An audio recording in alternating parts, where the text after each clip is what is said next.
इनमें क्या करना है, सेकेंड क्वेश्चन आपका क्या कहता है, represent the following situation in the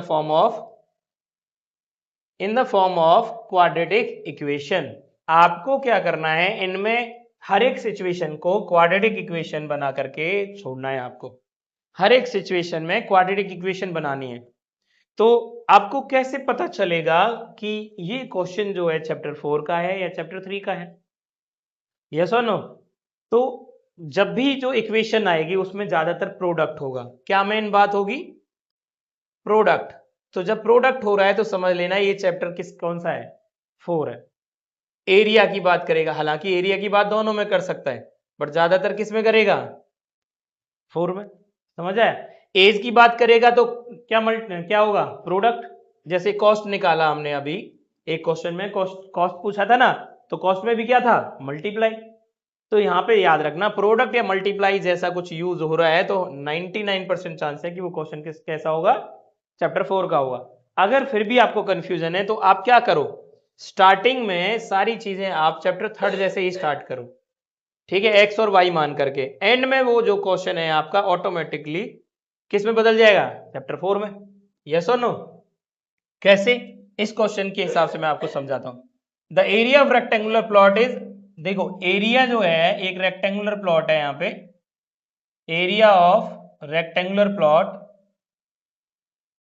is 5 to 8 metre square, ठीक है।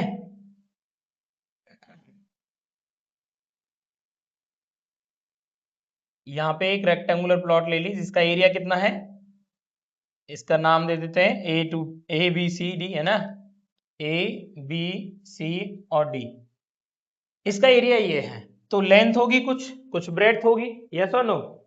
The length of the plot is 1 more than twice its breadth। मतलब अगर ब्रेड्थ x है तो लेंथ क्या है, 1 more than twice its breadth, मतलब इसके दोगुने से एक ज्यादा, 1 more than है ना, एक ज्यादा। We need to find the length and the breadth of the plot. तो यहाँ पे आपको पता चल गया कि दोनों में से किसी एक को मानने से भी काम चल जाएगा, है ना, दोनों मानने की जरूरत तो नहीं है। यहाँ पे हमने क्या लेट किया है, ब्रेड्थ। तो let the breadth of the plot क्या आएगी बेटा, x मीटर, है ना। नाउ लेंथ कितनी हो जाएगी, 2x plus 1 मीटर। अब एरिया की जो इक्वेशन है, एरिया क्या होता है, लेंथ इंटू ब्रेड्थ। तो लेंथ क्या है बेटा, 2x plus 1, और ब्रेड्थ क्या है, x। दोनों का जो एरिया आ रहा है वो कितना आ रहा है, 5 to 8। सॉल्व करो, 2x square plus x minus 5 to 8 is equal to 0। तो यही क्वाड्रेटिक इक्वेशन निकालनी थी हमें, ठीक है।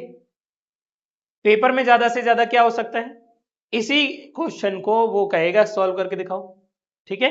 तो ये एक और इक्वेशन होगी आपको सॉल्व करने के लिए। नाउ नेक्स्ट क्वेश्चन इज, अगला कराएं बेटा।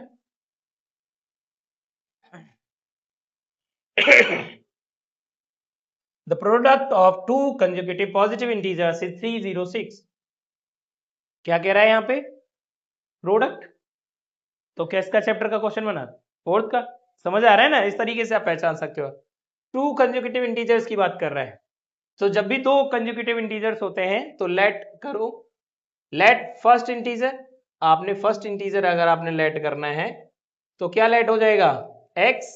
तो सेकंड क्या हो जाएगा बेटा, भाई कंजुगेटिव है, लगातार है, मतलब अगला क्या होगा, x प्लस 1। ऐसे समझो, जो काउंटिंग है तुम्हारी पॉजिटिव काउंटिंग 1 से जो स्टार्ट होती है ना, इंटीजर्स पॉजिटिव बात कर रहा है ना वो। तो 100 के बाद क्या आता है, 101। कैसे आया, 1 ऐड किया ना, सेम यहाँ पे भी वही किया है, 1 ऐड किया हमने। कोई डाउट? कह रहा है इन दोनों का अगर हम प्रोडक्ट कर देते हैं तो अकॉर्डिंग टू क्वेश्चन जो कंडीशन बनती है, इन दोनों का प्रोडक्ट मतलब x प्लस 1 तो वो आता है 306 के बराबर।